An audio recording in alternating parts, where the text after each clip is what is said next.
Hello and welcome to Tank and Amphy News. My name's Tom, and today we are looking at a book, and this one is German Army Regulation on the Medium Tank Company, available in both German and English. This is from May of 1941, so obviously this is a reprint of the original German regulations that was put together by Bernard Cast and Christopher Bergs, who both of them are, I think, fairly well-known YouTube video content makers on World War II military history. And their photos are on the back here. And they actually did this book through an Indiegogo campaign. So you can see here Bernard, he has the Military Visualized YouTube channel, along with another channel called Military History Not Visualized. And then also Christoph Bergs has the Military Aviation History page. And I've viewed both of these. I've seen more of Bernard's channel than Christoph's, but I've seen enough of both of them to be able to vouch for the quality of their content. They are putting out good information that's well researched.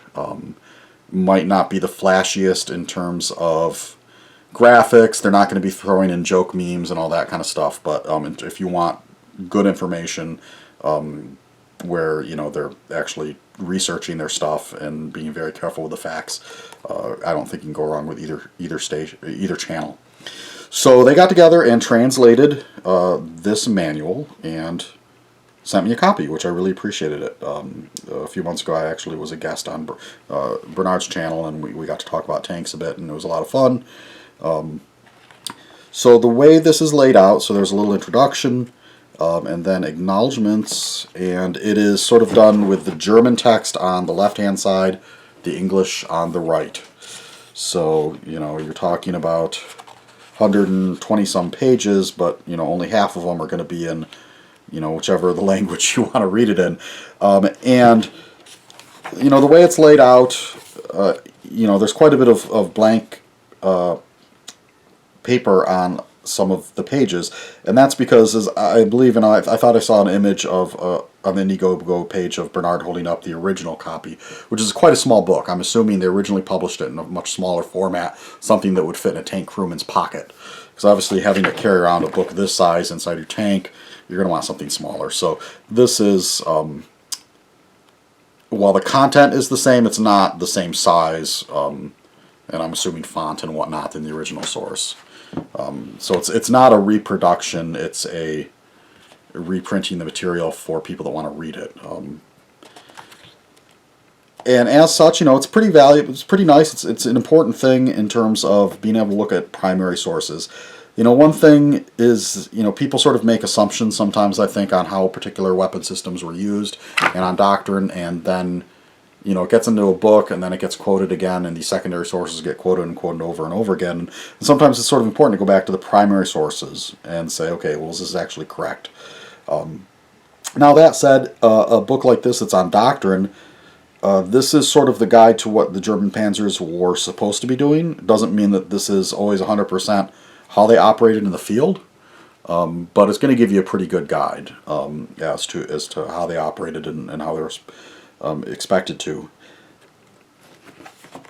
The authors are they're pretty careful with the translation, and in fact they note that they leave notes there, particularly on some of the English translations, if there's a word that doesn't translate well, because obviously Germans will sometimes string a bunch of words together into a new word that doesn't have a clear English translation, and so they'll do a little, like here, a note at the bottom of the page sort of giving a little background on that and explaining it. So that's nice for the English reader, so that they're not just doing their, just sort of going with what's closest and throwing it in there without letting the author know that, this word might have a slightly different connotation or meaning than it did in the original German source. A lot of this is really nuts and bolts stuff.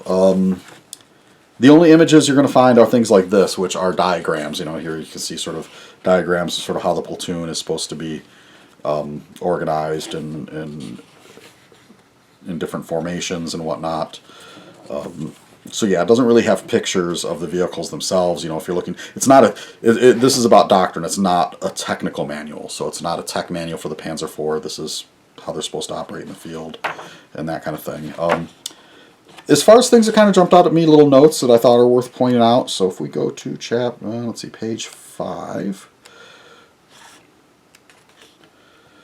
One thing I thought was interesting was when they're just talking about the nature and composition of the medium tank company. So what is a medium tank company supposed to do? And this, of course, is a company equipped with a short-barreled 75mm gun, Panzer IV. And it says the destruction of strong enemy positions, anti-tank weapons, and artillery. Okay, that makes sense. And to break enemy resistance behind covers, so it's sort of using almost indirect fire. To embrasure bombardment and attack against a position reinforced by permanent installations, and then finally to destroy enemy tanks. And, and that last one might surprise people, because sort of the general way that the Panzer III and IV described is that the Panzer III is armed with an anti-tank weapon, the Panzer IV is the support tank. But obviously here you see that they sort of expect the Panzer IV to be able to do just about everything. So I thought that was sort of an interesting little note. Particularly because sometimes in books, and this one really bothers me, you'll see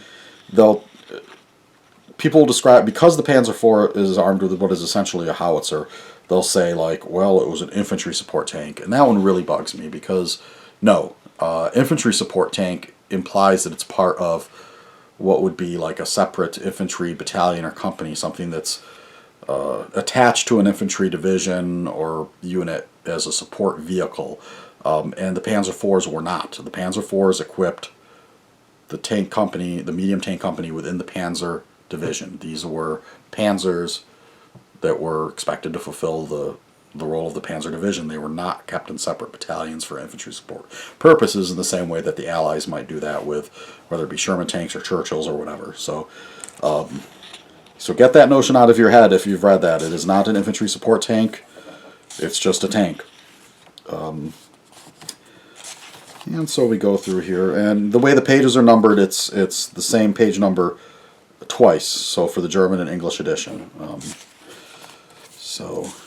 Okay. I think it was on chapter.